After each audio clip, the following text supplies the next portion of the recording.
Nasaan ba ako? Ate, sa wakas ay nagising ka na. 2 araw ka nang natutulog. Ek! Ang mga ito. Mga alaala ito mula sa dating may-ari ng katawang ito bago siya namatay. Tagaliuan ang mga magulang nila. Linwansi rin ang pangalan ng katawang ito. Para makapag-ipon ng pagkain para sa taglamig ng 4 na bata. Gusto pang manghuli ng isda ng kanilang ama. 3 araw na ang nakalipas, sinalanta ng bagyo sa taglagas ang kalapit na dagat. Tinangay ng malalaking alon ang bangkang pangisda. Hanggang ngayon, hindi pa rin alam kung nasaan ang mag-asawa. Ate, huwag mo akong takutin. Hindi na makakabalik sina itay at inay. Kung pati ikaw ay mawala, ano na ang gagawin namin? Ate, ayokong ipamigay. Kaya kong bawasan ang pagkain ko. Kaya ko ring magtrabaho. Ate, pati ba siksya uman? Huwag kang umiyak. Ngayong nagising na ako. Hindi ko kayo pababayaan. Talaga ba? Talaga. Walang mawawala sa ating 4.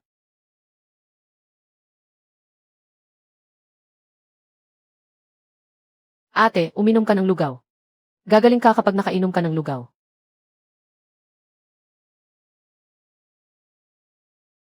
Kailan pa ito niluto?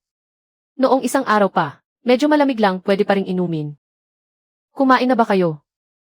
Kumain na kami.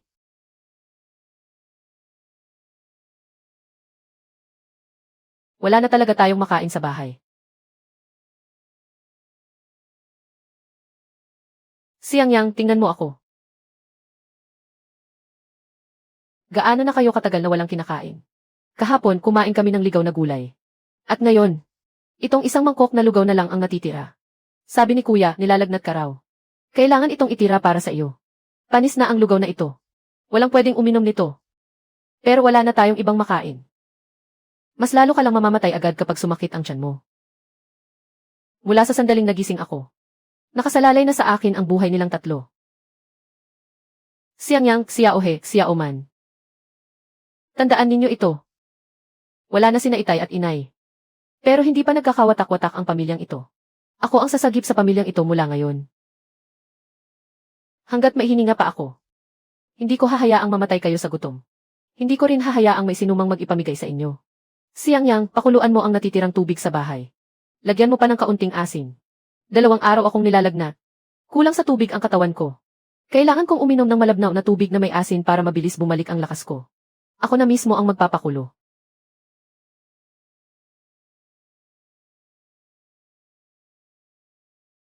Wala na sina itay at inay. Pero nagtatago ka pa rin sa loob at nagkukunwaring patay. Linwansi, lumabas ka rito. At si Chuyong Fu iyon. Dumating na rin si Lola. Ang bilis naman nilang dumating.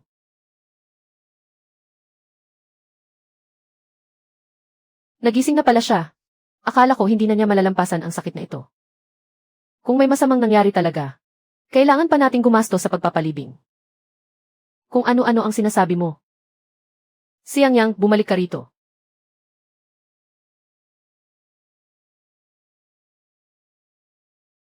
Ngayong nagising na si Wangxi. Linawin na natin ang ilang bagay. Nangyari ang sinapit ng mga magulang mo habang naglalayag ang buong unit. Magbibigay ang pamahalaan ng bayad pinsala sa mga naulila. May hiwalay pang tulong para sa pagpapalibing. Nagtanong na ako tungkol dito. 80 yuan lahat. 20 o 30 yuan lang ang buwan ng sahod. Sapat na iyan para maghilahan sila ng buhok.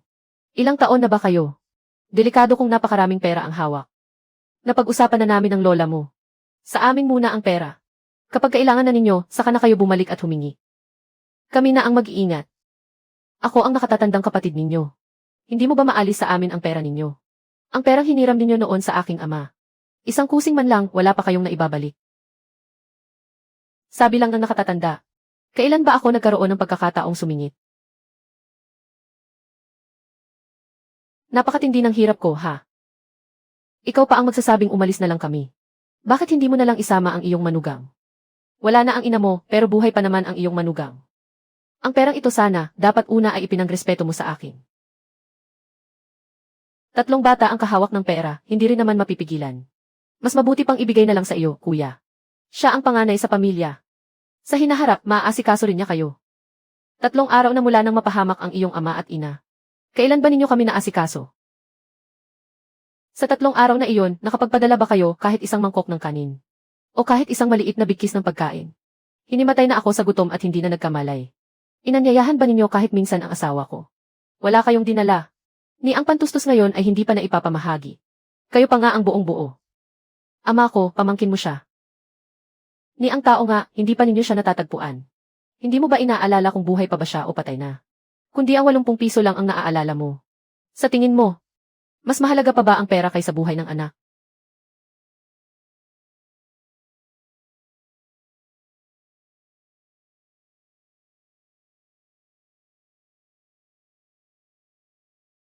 Ano bang ginagawa mo?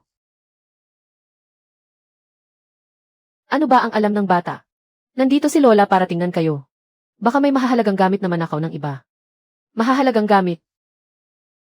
Kung talagang may mahahalagang gamit ang bahay na ito, papayagan ko bang ang mga magulang ko ay sumuong sa bagyo at mangisda?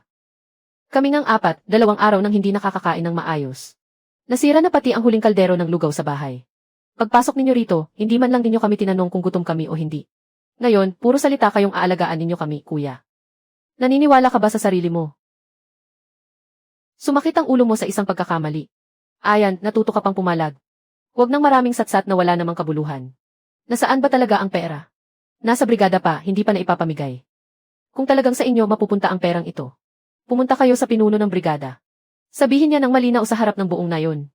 Kung kanino ba talaga ang pantustos, sa inyo ba o sa aming 4? Ang batang nawala ng ama at ina, wala ng pakundangan. Gusto pang ang apihin si Lola hanggang sa mapatay siya sa sama ng loob. Noong dumadalaw siya noon sa bahay para humingi ng gamit, ganyan din ba siya kagulo? Noon, si Lola ang humihingi ng pagkain. Hindi pumapayag si ama. Kaya naupo na lang siya sa bakuran at umiiyak. Sa huli, natakot si ama na pagtawanan siya ng mga tao sa nayon. Kaya nagawa lang niyang ibigay ang pagkain sa kanya. Ah!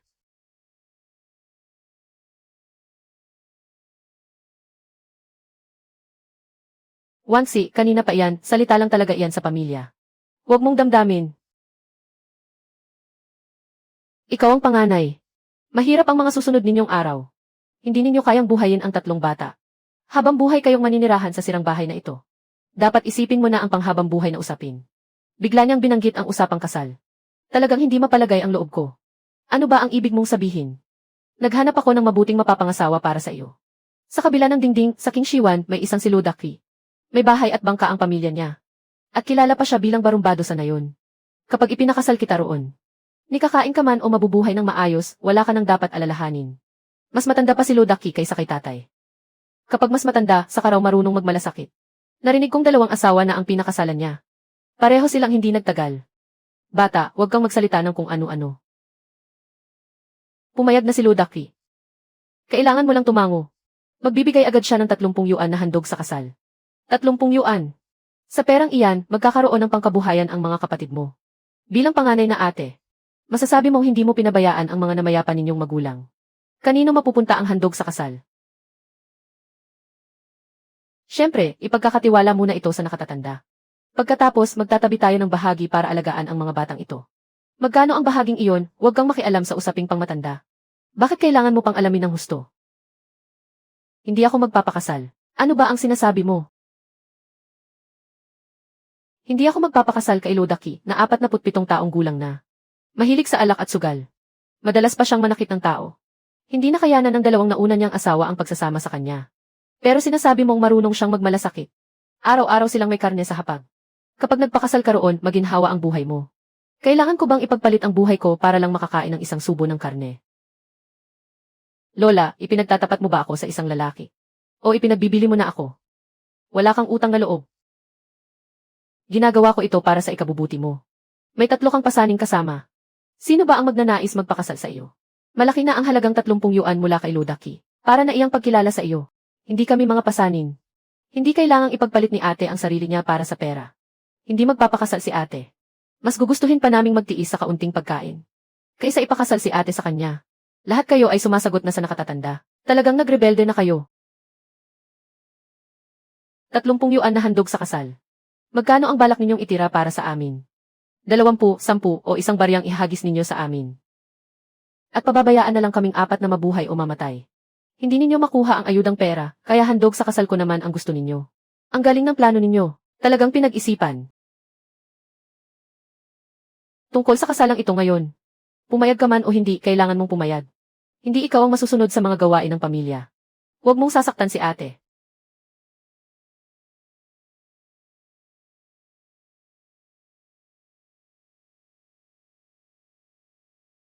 Lin Yongfu.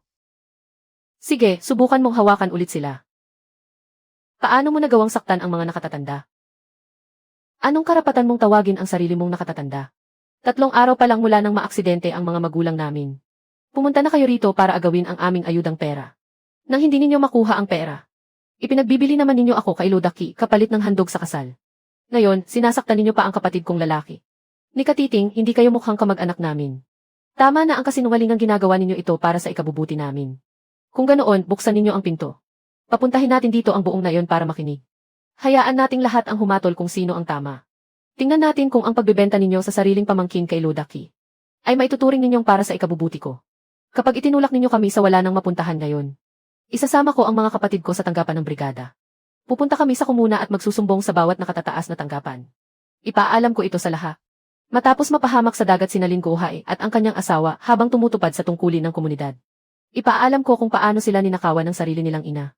At ng tunay nilang kuya ng ayudang pera. At kung paano nila pinilit ang 4 na bata. Ano ang nangyari? Bakit nasaktan si Xiangyang? Sino ang nanakit sa kanya? Tiaksu, tamang-tama ang pagdating ninyo. Pakiusap, maging saksi kayo para sa amin. 3 araw pa lang mula nang maaksidente ang mga magulang ko. Dumating na sina Lola at Tio para kunin ang 80 yuan na ayuda. Nang hindi nila makuha ang pera, ipinagkakasundo naman nila ako kay Lodaki ng King Shiwan. Kapalit ng 30 yuan na handog sa kasal. Hinadlangan lang ni Xiangyang sandali. Pero binugbog siya ni Tio Yongfu ng ganito. Si Lodaki ang higit sa 40 ang edad. Ang lalaking ilang beses nang nag-asawa at nagpalit ng asawa. Kayo pa ba ang kinikilalang mga magulang ng bata? Hindi pa nga nakakabalik ang mag-asawang Gohae. Kung hindi kayo tutulong mag-alaga ng mga bata, ayos na sana. Paano pa kayo mang-aagaw ng pera at mamimilit magpakasal? Huwag kayong makinig sa kalapating mababa ang lipad na ito. Binigyan lang namin siya ng trabaho. Ng ganitong trabaho. Bakit hindi mo na lang iwan sa sarili mong pamilya ang anak mong babae? Ay, ngayon may ipinagmamalaki ka na pala. Kung hindi naman kailangang alagaan ng nakatatanda, hati-hatiin na lang ang pamilya. Pwede ang paghahati ng pamilya. Pero hindi pwedeng salita lang. Bukas tayo sa punong na yon. Hilingin natin sa pinuno ng brigada at sa tagatala na maging saksi.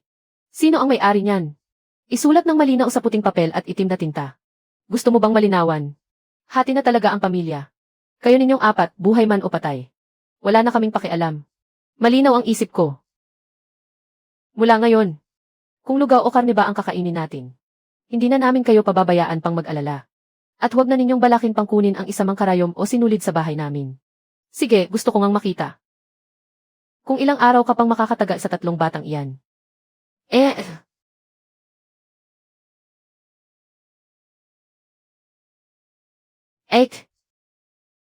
Ek. Ayos lang ako. Totoo bang hahatiin natin ang pamilya? Hatiin. Hindi sapat ang bibig lang. Bukas tayo sa punong brigada at doon natin pirmahan ang kasunduan. Pagkahati ng pamilya, wala nang makapipilit kay ate na mapangasawa si Lodaki. Kung wala ang pahintulot ko, walang makapagpapasya sa kasal ko. At wala ring makapagtataboy sa inyo basta-basta. Gusto kong makasama si ate. Sige, tayong 4 ay mananatiling magkakasama magpakailanman.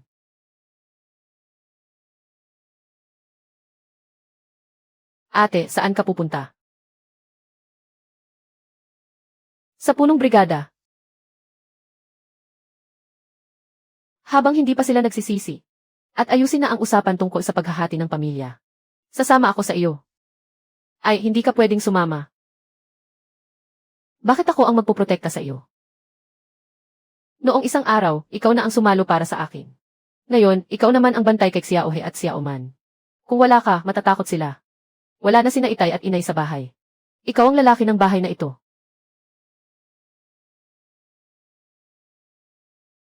CJ, babantayan ko sila. Umuwi ka agad. Pakuluan mo ang tubig. Kapag nagising si Xiaoman at umiyak, painumin mo siya ng kaunti pa. Huwag mong hayaang tumakbo palabas.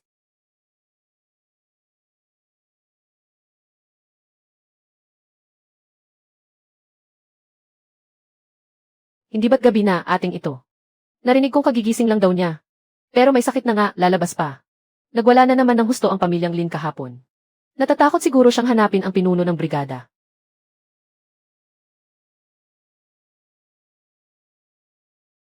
Wansi. Hindi pa magaling ang sakit mo. Bakit ka pa lumabas? Tiyuzhaw, gusto ko sanang hilingin na ikaw ang maging saksi para sa amin. Anong saksi? Paghahati ng pamilya. Kanino hahatiin? Kasama si Pinsang Ji. At ang pamilya ni na Lola at Tiyo. Ano ba talaga ang nangyari?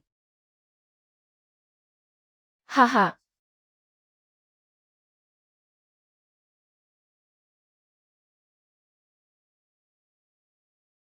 Kay Ate Tsu ko narinig kong nabanggit ito ng ilang ulit.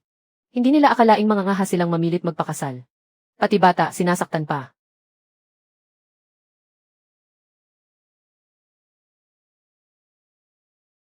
Kapag paghahati ng pamilya, dapat naroon ang magkabilang panig.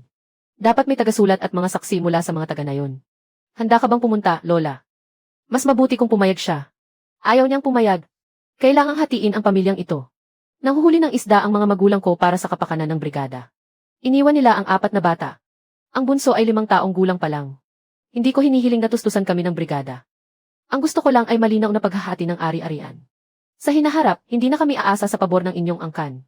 At hindi rin nila basta-basta maaaring kunin ang mga gamit namin. Noong buhay pa ang iyong ama, sobra siyang maamo at tapat. Abala siya sa pagkakabuhay ng pamilya at hindi na ayos ng maigi ang mga usapin. Pero wala na siya ngayon. Kailangan ninyo talaga ng malinaw na kasunduan. Ano ang gagawin ni Kapitan Zhu? Ihanda ang papel, panulat at tinta. Magpasundo pa ng tao para ipaalam sa pamilya ni Lin Yongfu. Ngayon din ayusin natin ng malinaw ang pamilyang ito.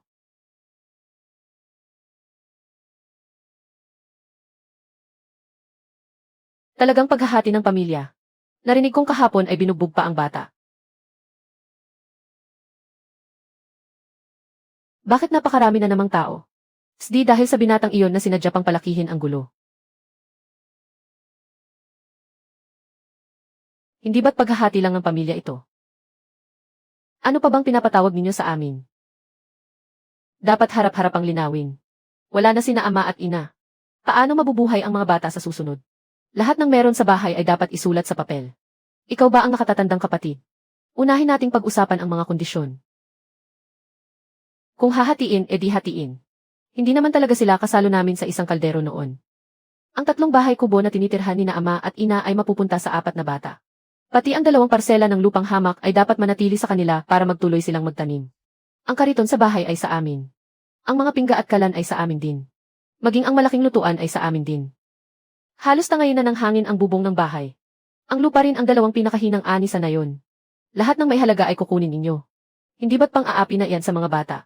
Hindi pa kikialaman ng ibang tao ang usapin ng aming pamilya. Kahapon, nang pasukin nila ang bahay ng mga bata para kalikutin ang mga gamit. Hindi mo rin nakita na nakahiya iyon. Ate Wansi, ano ang mga kondisyon mo? 3 lang ang hinihiling ko. Una, ang pensyon ng aking mga magulang at ang kabayaran sa libing. Kabuang 80 yuan. Lahat ay sa aming 4 na magkakapatid. Ikalawa, ang lambat pangingisda, mga panghulog sa dagat, at mga kasangkapan sa pangingisda na iniwan ng aking ama. Lahat ay sa amin. Ikatlo, mula sa araw na maging epektibo ang kasunduan. Magkanya-kanya na ang pamumuhay ng 2 pamilya. Ang sustento ng lola ay sasagutin ng nakatatandang kapatid. Kami na 4 na magkakapatid ay wala nang kinalaman sa anumang pakinabang o gastusing pangkabuhayan ng pamilya ng nakatatandang kapatid. Ang kariton, pingga at kalan. Lahat ay ayaw mo. Ayaw ko rin. Nasunog ba ang lintik na iyon? Magkano na ba ang masisirang lambat? Ang kalan lang ang gamit ng lumang panahon. Si Ate Wansi rin ay hindi naman walang awa. Kapatid ko siya. Sa batas, dapat may parte rin ako sa pensyon.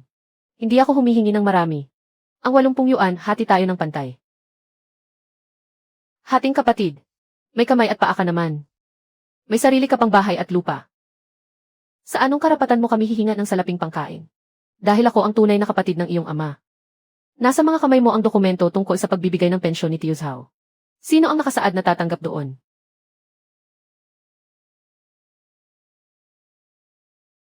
Malinaw na malinaw ang pagkakasulat.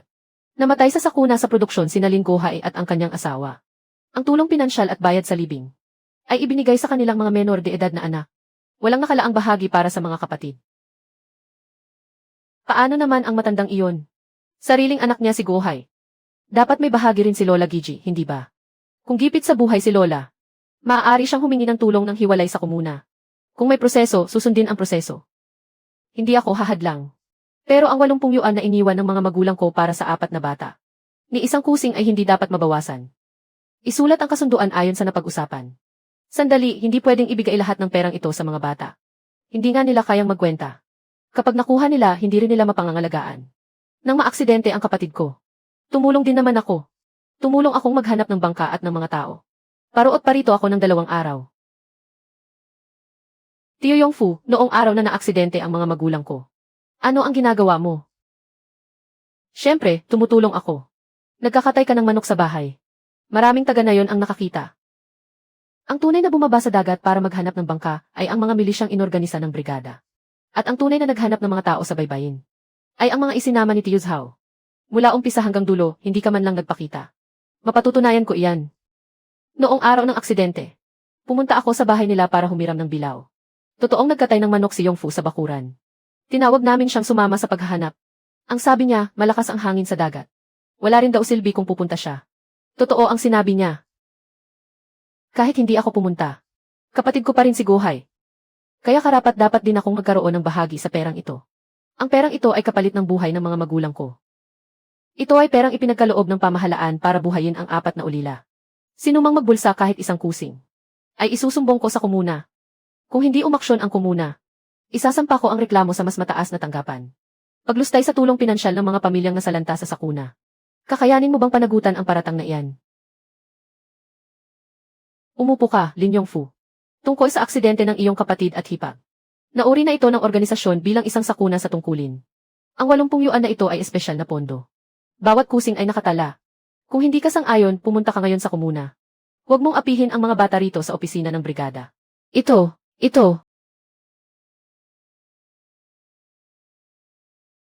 kubong pawid at 2 kapirasong lupa ay mapupunta sa 4 na magkakapatid na Wansi. Ang lumang lambat pangisda. At lahat ng gamit sa pangingisda ay mapupunta sa kanila. Ang karitong panimbang, asarol at kawaling bakal ay mapupunta sa pamilya ni Lin Yongfu. Ang 80 yuan na tulong pinansyal at bayad sa libing ay pagmamay-ari ng 4 na bata. Ang pag-aaruga kay Wang Gigi mula ngayon ay pananagutan ng panganay na si Lin Yongfu. Mula ngayon, magkakahiwalay na ang 2 pamilya. Mamumuhay ang bawat isa sa sarili niyang paraan. Wala nang pakikialam sa kabuhayan ng isa't isa. Malinaw ba sa lahat? Ngayong araw mismo ipinamahagi ang tulong pinansyal. Kinuha ni taga-kwenta Zhou ang sobre. 5, 10, 17, 18, 87, 79, 80. Wangsi, bilangin mo mismo. 80 yuan, tama. Salamat, Tio Zhao. Salamat din, taga-kwenta Zhou. Hindi madaling kitain ang perang ito. Ikaw ang panganay na ate. Kailangan mong bantayan at pangalagaan ang mga kapatid mo. Nauunawaan ko.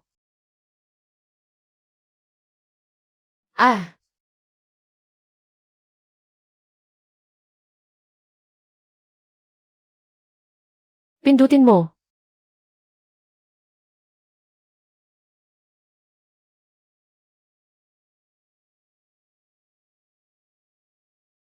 Huwag kang mayabang. Darating ang araw na maubos ang 80 yuan. Tingnan natin kung paano kayong mabubuhay. Kung paano kami mabubuhay mula ngayon, problema na namin iyon. Lola, isipin mo muna ang panganay mong anak. Kung gusto ba niyang alagaan kami ng maayos. Bless you. May paninindigan ang batang ito. Kung nakikita lang kayo ng mga magulang ninyo, mas panatag sana ang loob nila. Tiaksu, salamat sa pagpapatotoo para sa amin. Walang anuman, Wangsi. Mag-isang nag-aalaga ng 3 bata. Hindi magiging madali ang mga darating na araw. Kapag may pagsubok na hindi mo malampasan, lumapit ka sa akin. Sana gumaan ang buhay ninyo. Ate, uminom ka muna ng isang mangkok ng lugaw. Sige, hihintayin ko ang lugaw mo. Ang 80 yuan ay ang huling perang iniwan ng mga magulang natin. Iyon na rin ang buong ipon nating 4. Kapag gusto ang paggastos, makakahanap tayo ng paraan para mabuhay. Kapag mali, mawawalan tayo pati ng pagkakataong magsimulang muli. Ate, natapos na ba ang paghahati ng ari-arian? Tapos na. Siang Yang, halika rito. Xiaohe, isara mo ang pinto. Napirmahan na ang kasunduan. Nilagyan na ng selyo ng pangkat. Ang 80 yuan na iniwan ng mga magulang natin ay naibalik natin ng walang bawas kahit isang sentimo. Mula ngayon, wala na talaga tayong pakialam sa pamilya ni Tio Yongfu. Malaya na tayo. Hindi na natin kailangang sumunod sa mga desisyon nila, tama ba? Tama.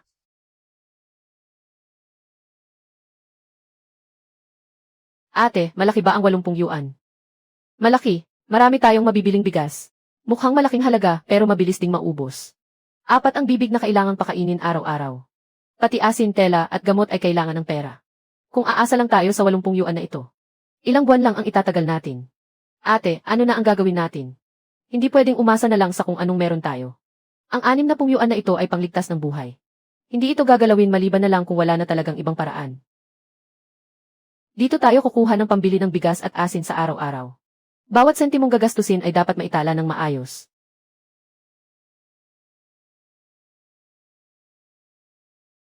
Ate, sira na ang lahat ng gamit na ito. Bakit ka natutuwa? Hindi ibig sabihin ng sira ay wala ng silbi. Kapag naayos na ang mga ito, maipagpapalit natin ang lahat sa bigas. Ate, pupunta ka ba sa dagat para mangisda? Hindi muna tayo lalayo sa dagat. Maghahanap tayo sa dalampasigan. Ate, napakalayo ng pag-atras ng tubig. Lumantad na ang buong dalampasigan sa silangan. Bukas madaling araw, maghahanap tayo sa mababaw na bahagi. Hindi ka natulog buong gabi. Baka mapasobra ang tulog ko.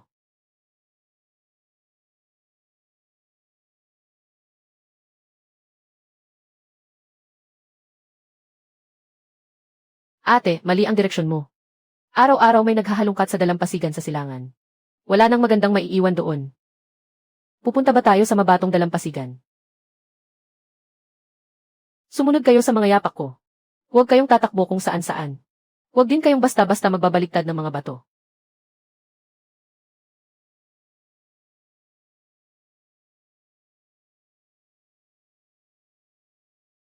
Paano mo nalalaman kung mailaman ang ilalim? Sa mga siwang na natatakpan ng bato, may sariwang damong dagat.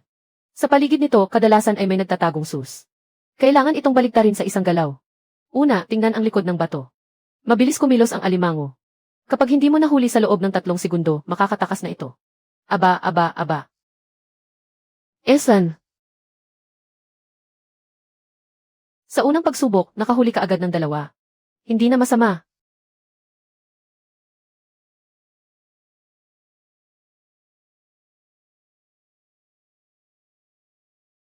Ate, mas marami pa ito kaysa sa mga napupulot namin kasama ni tatay noon. Mga malapit sa pampang lang ang mga ito. Hindi pa ito ang pinakamababang antas ng tubig. May mga lamang dagat doon na talagang mahal ang halaga. Nasa hukay sa mga batuhan sa unahan. Huwag kang gagalaw. Ano iyon? Isang malaking alimango.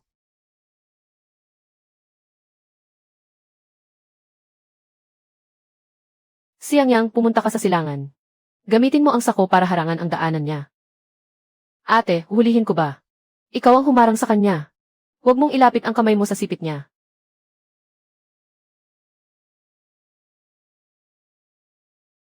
Ang laki naman ng mga sipit niya. Malaki kaya mahal. Malaki kaya mahal. Mataba at malaman itong lalaking alimango. Hindi bababa sa 1 kilo. Galing pa sa dagat ang biyayang ito.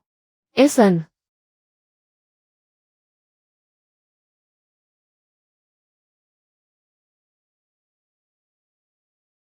Patagilid maglakad ang alimango. Kapag hinihila niya ang sipit sa buhangin, nag-iiwan siya ng bakas.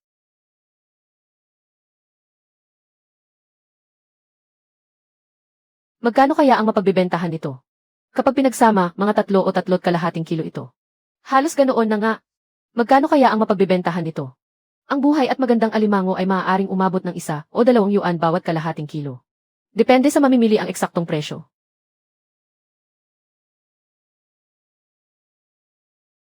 Pag-uwi natin, kahit sino pa ang magtanong, sabihin nating maliliit na kabibilang ang napulot natin. Kahit kay Xiaohe, huwag mong sasabihin. Bata pa siya. Hindi niya kayang magtago ng sikreto. Bigla tayong nagkaroon ng magandang huli. May maiinggit sa atin. Lalo na ang pamilya ni Tio Yongfu. Hindi nila dapat malaman kung ano ang magandang napulot ni Wangxi. Wala naman, pero mahirap maglakad sa mga bato sa tabi ng sapa. Nasayang lang ang pagpunta natin. Chese! Ate, pati sa panluloko ang tigas ng mukha mo. Ang tawag dyan, marunong kang mag-ingat sa mga tao. Babalik na agad si ate. Xiao Man, huwag kang umiyak. Eh. Babalik na agad si ate. Xiao Man, huwag kang umiyak. Isa, hindi aalis si ate. Hindi aalis si ate. Hahanapan kita ng makakain. Esan. Siyang Yang, isara mong mabuti ang gate. Baka maipit ang kamay mo. Itong alimango kakainin talaga natin. Hindi natin ibebenta. Kailangan munang mabusog ang tao. Saka magkakaroon ng lakas para kumita.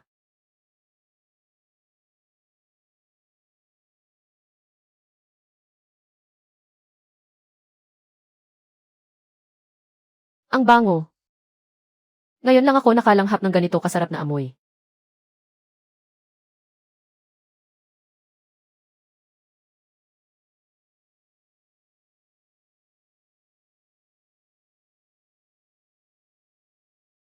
Ate, kainin mo rin ang paa. May aligi ako. Pero ang layo ng nilakad mo ngayon. Makinig ka at hatiin mo ang kalahati kay Xiaohe. Masarap, masarap. Noong buhay pa sina itay at inay ni ate. Hindi rin nila kami pinapakain ng ganito kalaking alimango. Magkakaroon pa tayo nito sa hinaharap. Mabubusog na ba tayo palagi mula ngayon?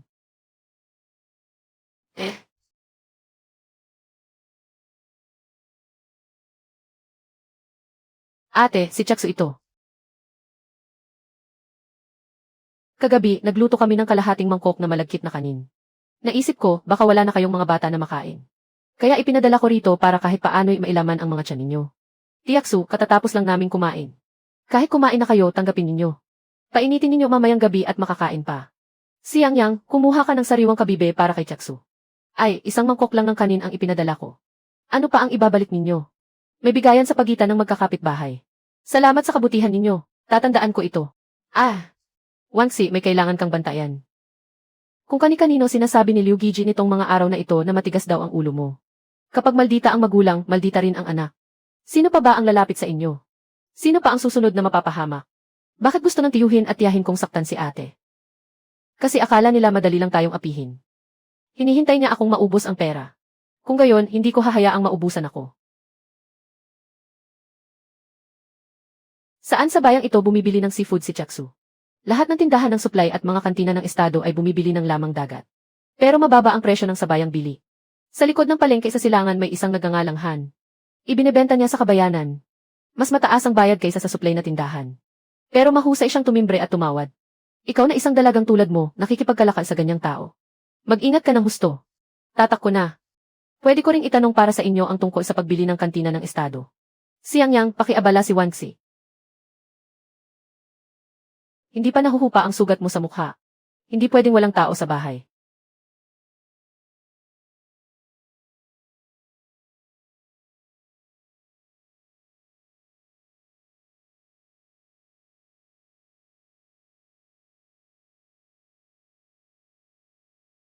Sabay-sabay na bumili ng tig-isang gin. Laki na ng mga alimangong ito. Buong laman pa, sapat na. Isang piraso 3. Hindi ako minamadali. Babalik pa ako at titingin sa ibang pwesto. 3 sa isang piraso, sobra na iyon. Bakit hindi na lang ibenta? Kasi mas mahal ang batch na ito ng alimango. Buhay pa ang mga alimango. Ako na ang tatawag kay Han para tingnan. Saan mo nakuha iyan? Kami mismo ang humuli sa dagat. Dalagang tulad mo, nakaabot ka sa ganitong mga alimango. Nandito ang paninda. Tingnan mo lang ang itsura ng kalidad. Ang 4 na alimango, kabuang 5 gin at 2 liang. Isa ay 5 piso at isa ay 6. Isa ay 8, hindi na pwedeng tumaas pa. 5 gin at 2 liang. 9 na piso at 3 sentimos 6. 9 na piso at 3 sentimos 6. Pinakamalapit ang kabayanan na kantina at ang bahay panuluyan. Kailangan nila ng sariwang hipon at abalon. Talagang makakahanap ng di kalidad na paninda. Ang presyo dapat at least doble. Sa gikutuan, may malalapad na damong dagat sa mga batuhan. May mga bakas din ng sariwang abalon na naiwan ng mga alon. Alam ko kung saan nagkukubli ang hipon at abalon. Sadyang mahina pa ang katawan ko. 9 na piso at 3 sentimos 6. Wag kang maingay. Mabibili ba nito ang maraming bigas? Sapat na para may makain tayo. Nakatingin ka lang sa pera. Pero malayo pa rin ang kulang. Mauna kang bumili ng bigas. 20 gin na bigas. 5 gin na harina ng mais at 2 gin na asin. Tapos isang maliit na bote ng mantika. Gaano katagal makakain ang mga bigas na ito? Isahog sa lugaw na may gulay sa bundok. Tipirin mo, aabot ng kalahating buwan. Pagkalipas ng kalahating buwan, ano na? Muli tayong kikita sa dagat. Kapag lumipas ang taglagas, susunod ang taglamig. Hindi na babayaran ang butas sa bubong. Hindi naman araw-araw ganyan kalaki ang kita. Hindi sapat ang huli ng tatay kahit isang araw siyang mangisda. Isang buhos ng ulan, basa ang higaan. Tatangayin din ng hangin sa dagat ang ilang bata at magkakasakit.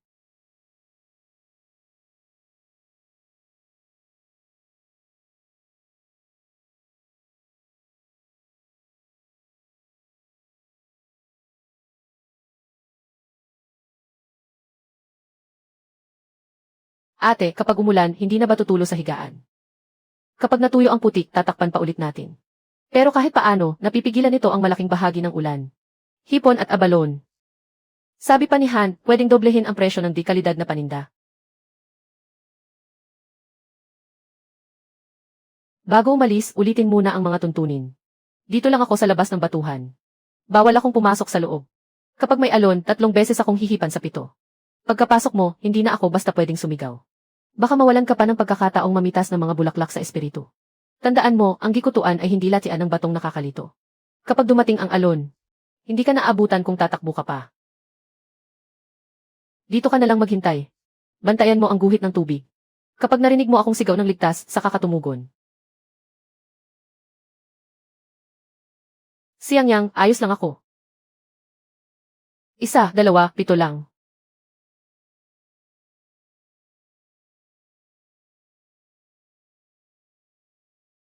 Ay, ligaw na ginseng.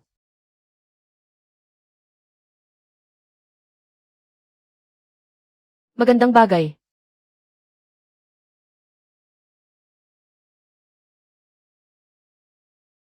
Siyang yang. Ate, ayos ka lang ba? Ayos lang, maganda ang ani. Sulit na itong lakad na ito.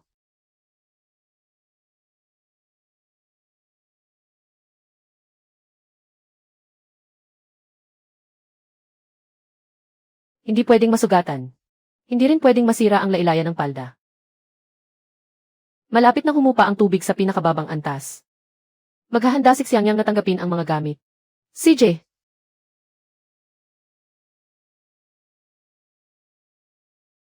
Huwag na tayong pumunta sa loob, umalis na tayo. Ate, malaki ang kinita natin sa lakad na ito. Ito ang ligaw na sea cucumber. Sabi ni tatay, ang isang sea cucumber ay pwedeng ipalit sa ilang libra ng karne. Maganda ang kalidad ng dalawang ito. Dapat pwedeng maibenta ng maayos ang presyo. Ate, hindi ba yayaman na tayo? Malayo pa bago tayo yumaman. Baka may mas matindi pang kayamanan na nakatago pa sa malalim na bahagi ng dagat. Hindi ko maisip. Hindi tayo pupunta ngayon. Ate, magkakapera na ba talaga tayo? Iba ang usapin ng halaga. Pwede ba nating ibenta na lang kahit nabugbog ang mga ito? Iyon ang mas mahalagang bagay. Kapag nayahon ang sea cucumber sa tubig, kusa itong unti-unting natutunaw. Kapag masyadong matagal, matutunaw na lang ang buong katawan nito na parang tubig sa buhangin. Ngayong araw, kailangan nating pumunta sa Haimfeng Town para hanapin si Xiangyang. Kumuha ka ng makapal na kawayan na tubo.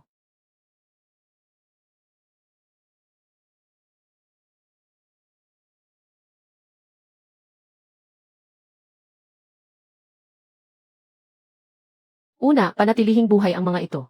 Tapos ibenta natin ang mga ito sa tunay na presyo.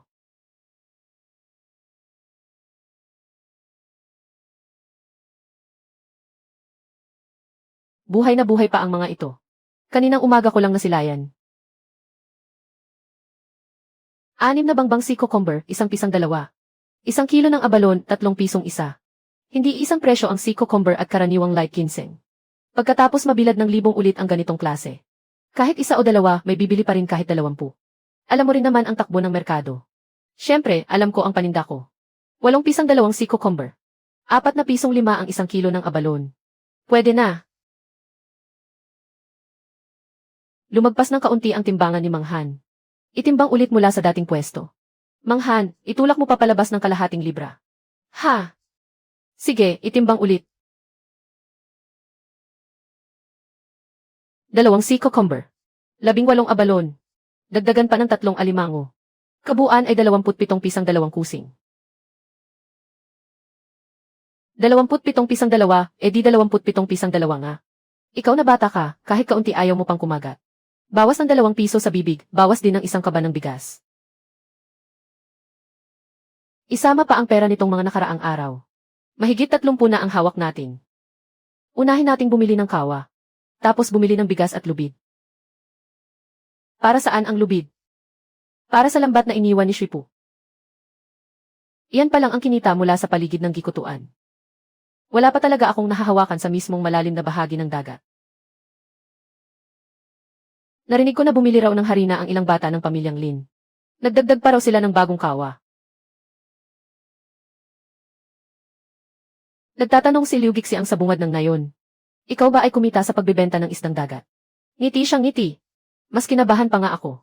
Kapag mas malawak ang ngiti, mas malinaw na nagbabadya ang pakana.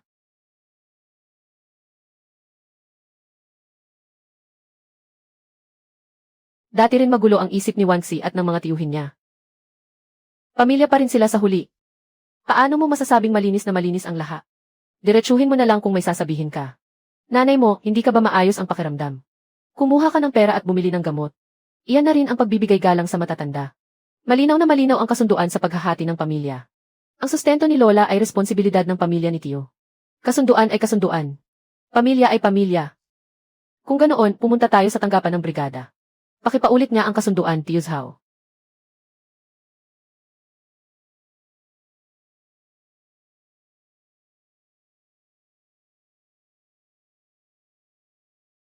Sapat na ba, Kuya Dapeng?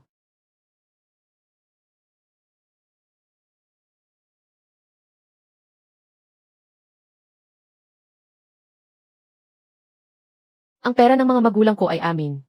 Ang perang pinaghirapan ko sa dagat ay amin din. Mamuhay kayo sa inyo. Mamumuhay kami sa amin.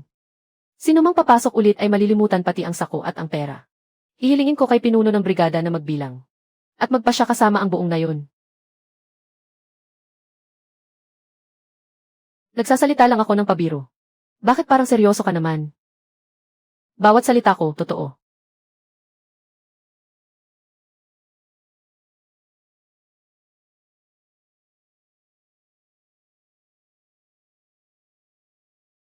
Masamang tao ba si Lola?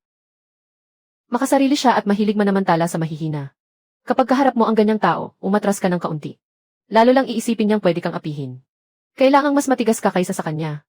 Saka lang siya urong.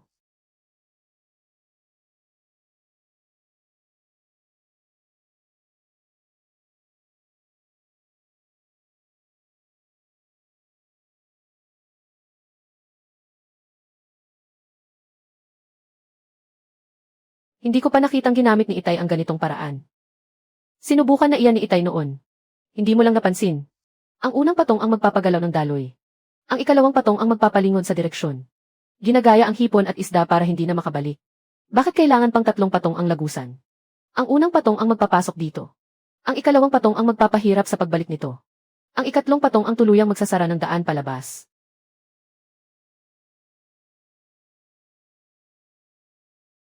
Talagang kakapusin iyon. Madaling tangayin ng agos mula sa labas ang batuhan sa ibabaw. Ganito. Paikutin muna ang braso mo at saka hilahin ng mahigpit.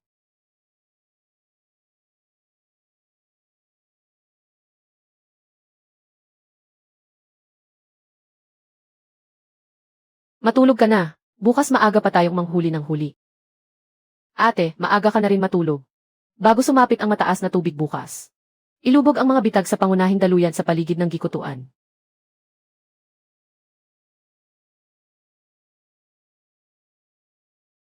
Pag humupa ang tubig mamaya, malalaman natin kung gaano kalaki ang makukuha natin.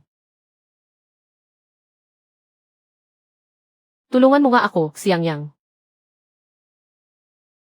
Hihi! Mas marami pa ang laman ng isang bitag na ito kaysa sa kalahating araw nating pagbubuhat ng bato. Haha! Dalawa.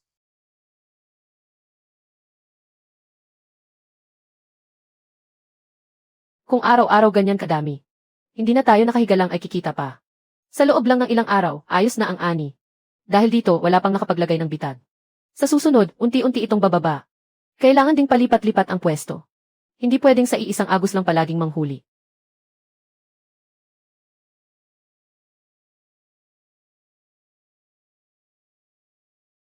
Uwi ka muna na pasan ang mga lamang dagat.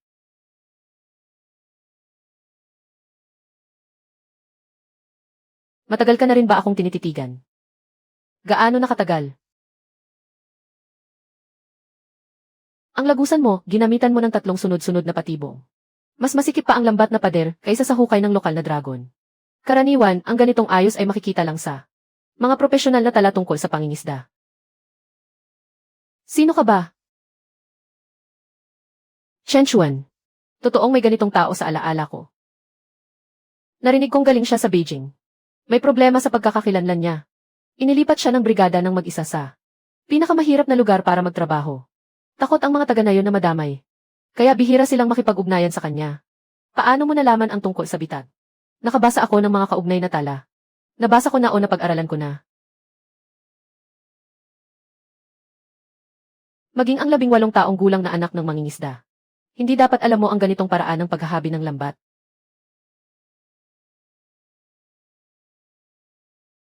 Ang tatay ko ay nangingisda ng 20 taon. Marami siyang itinuro sa akin.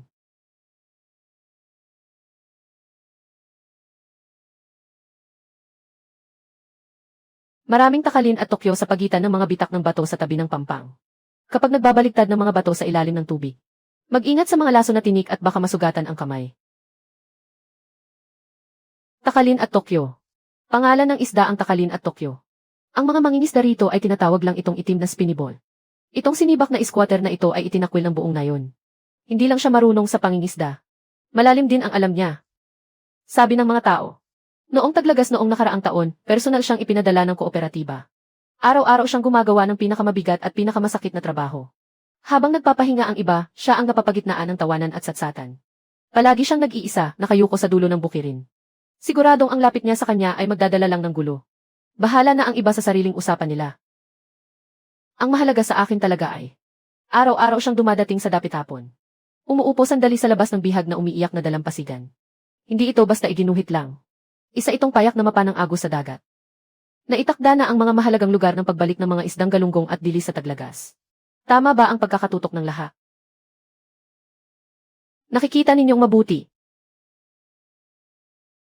Lumihis na ang direksyon ng pagdaloy sa may baybayin. Dapat pang ilipat ng 3 hanggang 5 degree pahilaga. Paano mo nalaman? Nang nangingisda ang tatay ko, napansin niya. Na mula sa bandang iyon nang gagaling ang tubig sa taglagas. Kaya sumusunod ang mga isda sa dalampasigan. Ang mga takalin at tokyo sa bihag na umiiyak na dalampasigan. Ang mga takalin at tokyo sa bihag na umiiyak na dalampasigan. Kung magpapatuloy pa ang ganitong pangingisda, sa loob ng 2 buwan, mauubos ito. Ano ang ibig mong sabihin? Mabagal lang ang pagbawi ng mga takalin at tokyo. Ang dala mo ngayon ay hindi lang mga pwedeng ibenta. Kasama rin ang pundasyon ng magiging huli sa susunod na taon. Sino ka ba talaga? Iskolar na isinabak sa kanayunan. 3 hibla lang ng ginseng. 2 maliliit na abaloryo. Kalahating buwan na ang nakalipas. Hindi ba bababa sa doble na ang ani rito kumpara ngayon?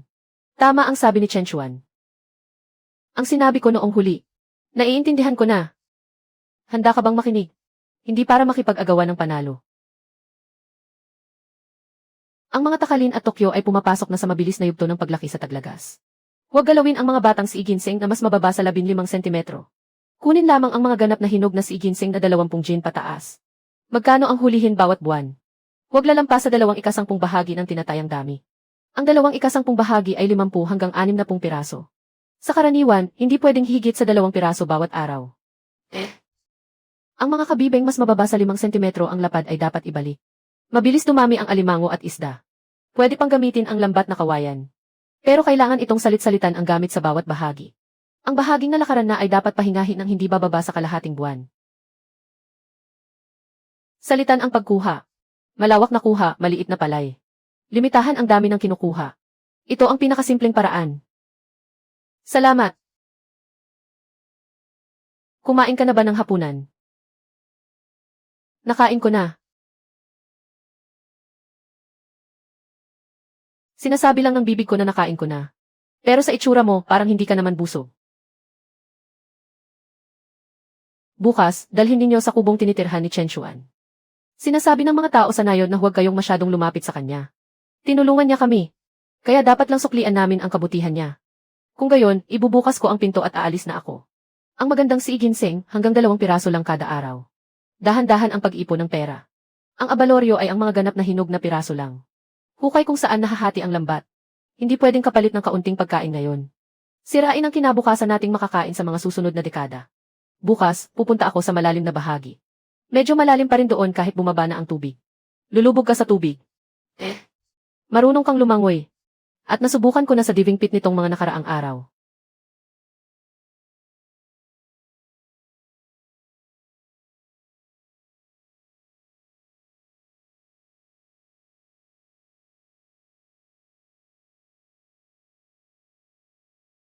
Ano ito? Water viewer. Gaya ng ilalim ng mangkok. Pwede mong makita ang ilalim ng tubig.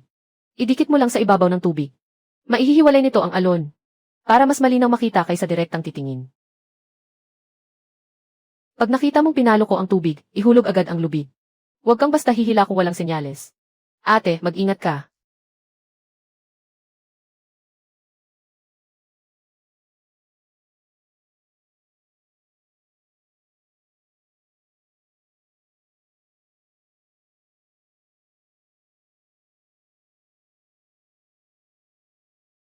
Mga sea cucumber.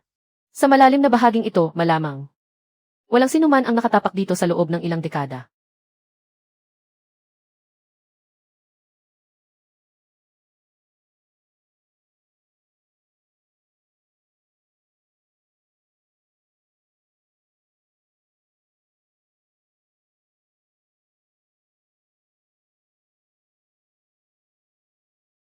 Ate, ayos ka lang. Ayos lang. Huwag kang sumigaw. Ako.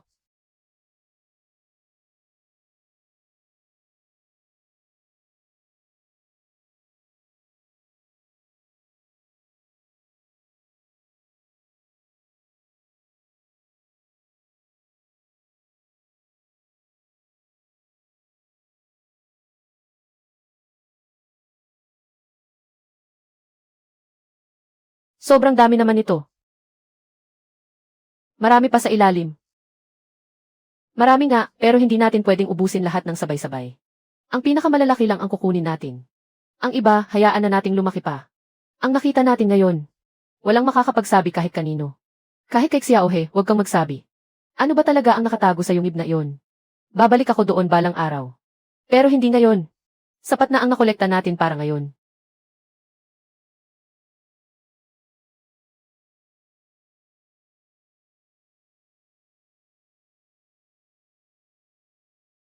Wow, ang laking ligaw na ginseng.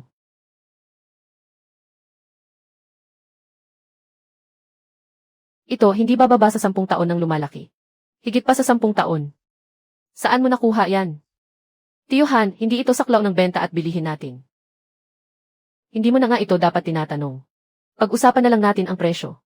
Wala namang standard price ang ganitong sariwang sea cucumber. Sa isang tael, 10 yuan ang bibigay ko. 6 na piraso ng sea cucumber. 29 na tael at 2 fen. Sa presyong ito, 29 na yuan at 2 sentimo. Abalon, 1 libra at 7 tael. Maganda ang kalidad nitong batch. Bibilhin ko ng 6 na yuan kada libra. Sa sea cucumber at abalon, 40 yuan lahat. Deal. Ay. Sa huling bahagi ng Oktubre, magkakaroon ng Autumn Goods Exchange Fair sa County Seat. Lahat ng canteen at restaurant ng mga unit, pati na rin ang mga reception house, magtitipon doon para bumili. Ang ganitong klase ng premium sea cucumber at abalon mo. Doble ang magiging presyo kumpara sa akin. Kung makakaipon ka ng marami sa mga pinatuyo, direkta mo nang ibenta sa County Seat. Mas malaki ang kita kaysa ibigay sa akin. Saan gaganapin ang exchange fair? Sa Grand Hall sa tabi ng County Government Reception House. Tatanungin ko na lang sa'yo ang eksaktong petsa. Si Mang Han Guangkai, tusong negosyante man. Pero pinili niyang sabihin sa akin ang totoong kalagayan ng merkado. Salamat, Tio Han. Ah, oh. Hindi kayang ipreserba ang sariwang produkto ng matagal sa biyahe. Pero kung gagawin itong pinatuyo, walang problema kung ilang buwan itong itago. Mga pinatuyong sea cucumber, pinatuyong abalon, pinatuyong isda. Tamang-tama ang isang buwan na ito para makapag-ipon ng maraming dilata. May isang buwan pa bago ang exchange fair. Sapat na. Sapat na rin para makabalik ako roon ng isa pang beses. Para makita kung ano talaga ang nakatago sa yungib na yon. Marami ang pera kong titingnan. Pero mabilis itong naubos. Kailangan nating bumili ngayon. Ngayong araw, may palengke. Ang mga kulang sa bahay, kailangang punuin. Unahin na ang 4 na pares ng sapatos. Ang sa akin, pwede pa. Pag-ikot pa natin sa ilang puok na mabato. Kahit sapatos mo lang ang matira sa paa mo pag-uwi. Bumili pa tayo ng 2 kutson. Araw-araw, mas lumalamig ang panahon. Ang mga banig na iyan, hindi aabot ng isang taglagas ang tibay niyan. Masyadong maliit ang kaldero. Ang kanin para sa 4 na tao, ilang beses mo pang kailangang lutuin. Sayang sa kahoy, sayang pa sa oras. Sa huli, bumili na lang ng sapat para sa isang buwan. Ang harina, mantika, at asin na iyan, malaki rin ang magagastos. Mga 20 piso lang siguro. Hindi kami bibili ng orihinal na kumot. Pumunta ka sa likurang bodega ng kooperatiba para maghanap ng mga depekto o pang-display na gamit. Medyo may sira sa likod. Ayos lang basta sa loob ay bagong bulak. Sapatos. Bumili ka ng matibay na sapatos na panglakad. Pumili ng iron pot na katamtaman ang laki. Sapat na iyan. 25 piso, sapat na. Ate, saan ka bibili? Alam ko na ang presyo ng bawat isa. Parang ang kailangan ko lang ay sumama sa pagbibitbit ng mga gamit. Xiaohe, halika rito. Ikaw na ang magbantay kay Xiaoman sa bahay. May kumakatok sa pinto. Huwag basta-basta magbukas. Well, sa tabi ng kalan may nalutong lugaw na gulay. Pag gutom ka na, painitin mo lang. Ate, huwag kang mag-alala. Aalagaan ko ng mabuti ang bunso. Ate, may dalang candy ba si kuya pag-uwi? Mga kailangan sa bahay. Kapag nakabili pa, may sukli pa. Bibigyan kita ng maliit na piraso. Ate, bilisan mo na. Narinig ko, mas marunong pa sa matatanda ang asa ng candy.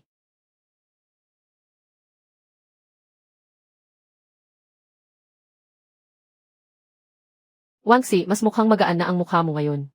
Noong mga nakaraang araw, mukhang isang ihip lang ng hangin ay mabubuwal ka na. Ngayon, parang may sigla ka na. Kapag busog ang katawan, kusa talagang bumabalik ang lakas. Ito ang palengke. Wala sa bahay ang halos lahat. Pumunta ka at dagdagan ang mga kailangan. Ang dapat bilhin, bilhin na. Huwag mong masyadong tipirin ang mga bata. Ang naipong pera, para iyan sa araw-araw na gastusin. Hindi para itabing lang at bantayan.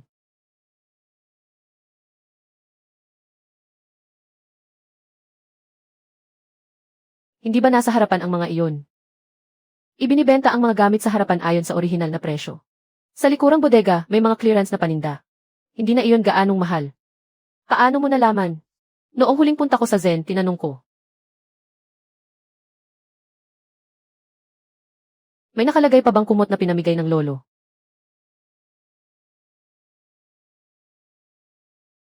May 2 cover na may pulang bulaklak. Medyo kupas na sa gilid.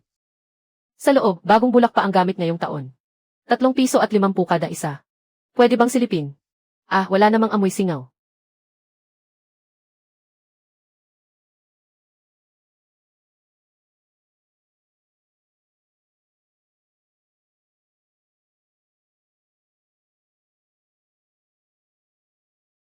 Hindi pa hinaluan ng lumang bulak. Wala ring lumang halong bulak. Ang 2 iyan, sira lang ang isang parte sa likod. Hindi naman apektado ang takip. Ang 2 kumot ay aabot ng 6 na piso at 5. 1, 3 at 5. 2 at 7. Kukunin ko na ng minsanan.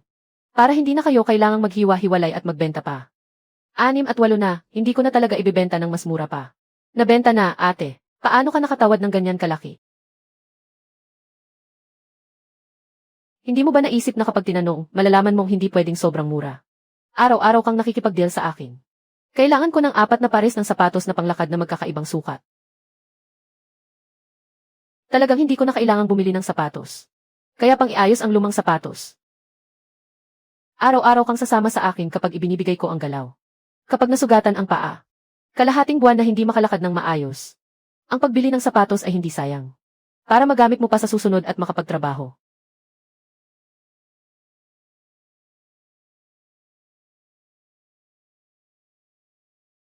Marami ang binili natin ngayon. Lumuwag ang dala kong pera. Nakabawas tayo ng kaunti. Nagdagdag tayo ng kaunti. Itiklop mo muna ang mga labi mo. Noong isang araw, sinabi pa ng lola mo na hindi ninyo kakayanin ang buwan na ito. May lakas pa siyang mamroblema para sa amin. Mas mabuti pang alagaan muna ang sarili. Ikaw na batang ito, isang sakit ng ulo. Biglang naging matalas ang dila.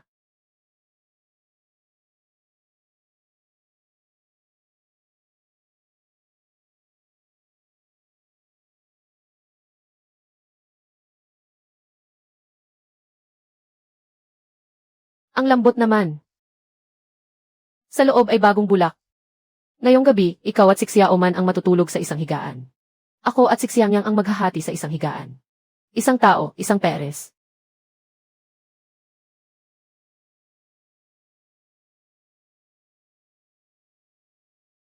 May bagong sapatos na si Xiaoman, o tingnan mo.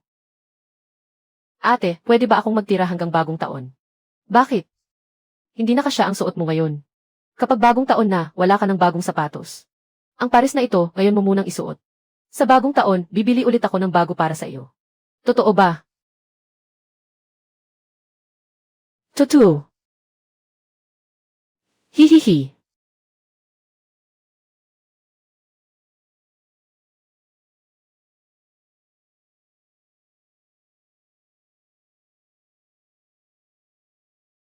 Ate, matigas ang swelas ng sapatos na ito.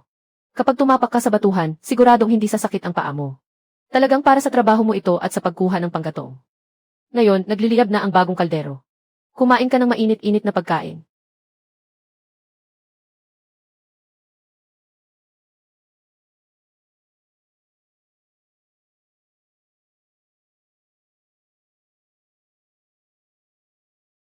Malasa.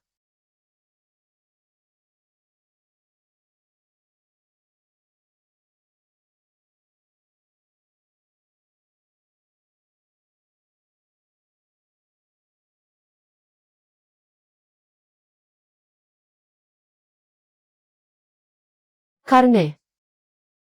Isda ito. Ate, kain ka rin. Pagbutihin mo ang plato mo.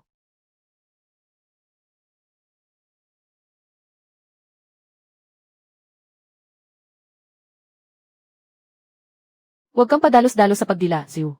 Pero napakasarap ng sabaw. Bukas, pwede pa itong lutuin ulit. Noon, bawat kainan namin ay pwede pang huli na ng bahay. Ngayon, sa wakas, alam nila na may bukas pa.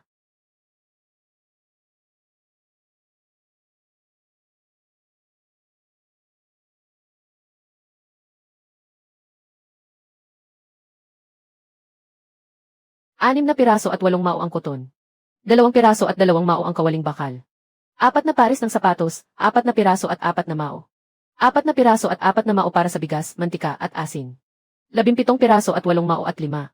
Sa kabuuan, umabot ng 17 piraso at 8 mao at 5. May natira pa sa bahay na 105 mao.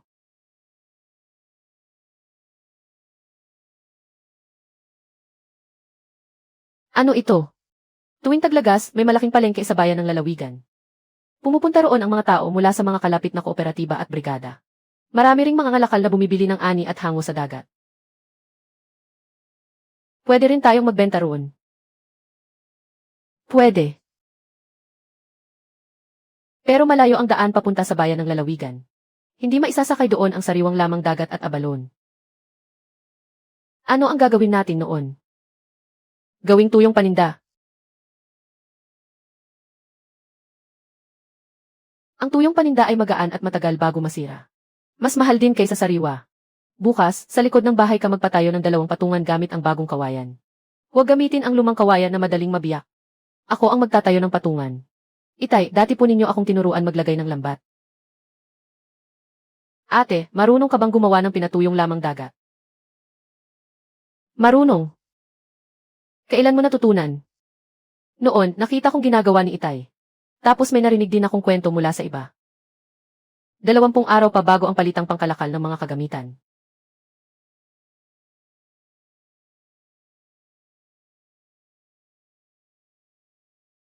Ang bilis naman.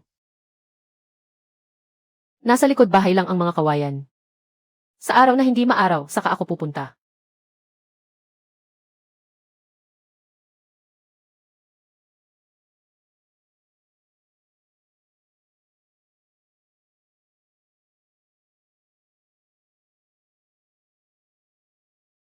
Hindi masama ang pagkakagawa mo.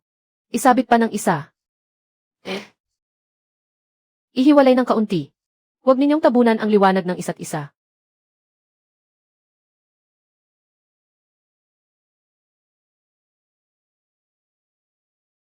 Ngayon, 5 muna ang susubukan. Bakit hindi pantayin? Sa unang pagkakataon, mahirap makuha ang tamang init. Madaling masayang. Una, kumuha muna kayo ng 5 piraso at tingnan ang oras. Tapos saka ayusin ang mga bagay na maayos pa. Kapag malinaw na ang unang hakbang papunta sa loob ng laman.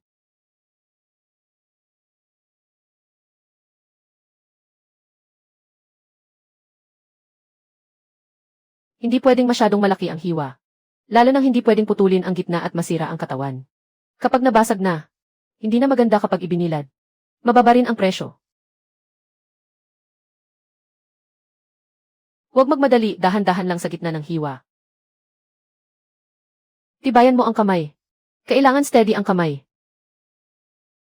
Ganyan ba? Pwede. Linisin mo ng husto sa loob. Bakit ba parang ang kintab ng bagay na ito? Kapag hindi mo nilinis ng maigi, magkakaamoy pait. Bawat isa, suriing mabuti.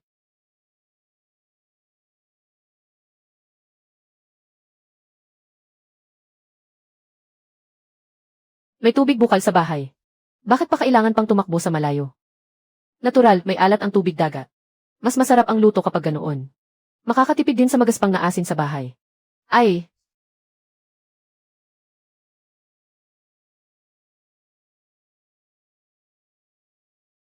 ang unang piraso, pakuluan ng 20 minuto. Sapat na ba ang 20 minuto? Hindi sigurado kaya kailangan subukan. Kapag matagal pinakuluan, magiging malabnaw ang laman. Hindi pa sapat ang pagkakaluto.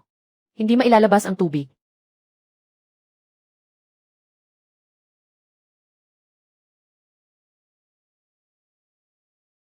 Wow! Ang isang pirasong ito, halos ganito rin.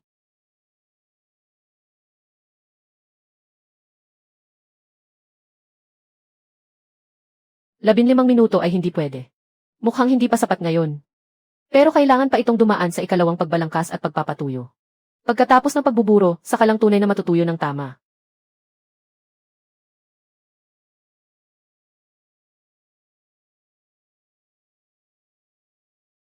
Ngayon, ibilad mo ng buong araw. Baliktarin mo isang beses sa tanghali. Sa hapon, baliktarin mo ulit. Saka magiging maayos na. Matapos ibilad sa unang pagkakataon, kailangan pa itong pakuluan muli sa ikalawang beses. Mas maiksi ang oras kapag mahina ang apoy. Pagkatapos pakuluan, ituloy pang ibilad ng 2 araw. Paulit-ulit na pinipiga palabas ang tubig. Sa huli lang ito magiging tuyong sangkap. Ang isang butil ng sea cucumber, ganyan katagal palang dadaanin. Kapag maganda ang panahon, aabutin ng 5 araw. Kapag inabot ng maulang panahon, kahit 7 araw ay baka hindi pa rin sapat.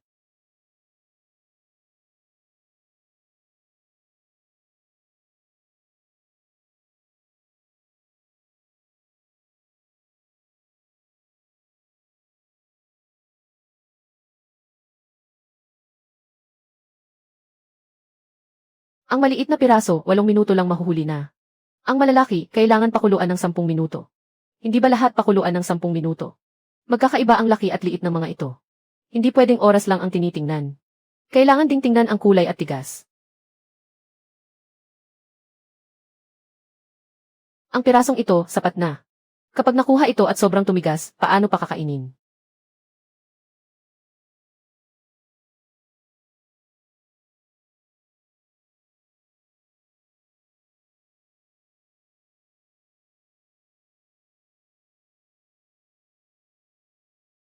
Ipababad mo muna, hintayin mong lumaki pa si ate bago ulitin ang pagpapakulo.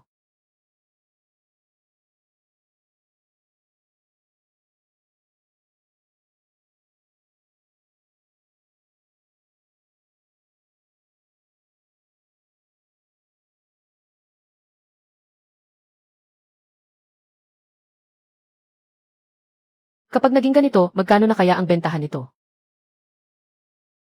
Sa bayan, ang isang sariwang sea cucumber, 2 o 3 maulang ang halaga. Ang ganitong klase ng tuyong sea cucumber.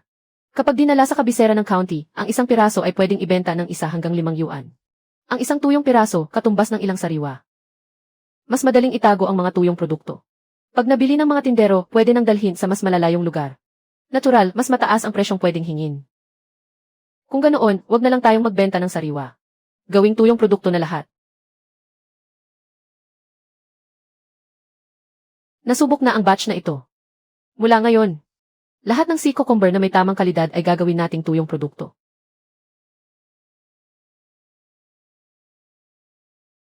Kung 20 piraso, pwedeng umabot ng 20 o 30 yuan ang bentahan. Ngayon alam ko na kung bakit kailangan ang tuyong rack. Hindi ito tuyong rack. Ito ang rack ng pera sa ating bahay.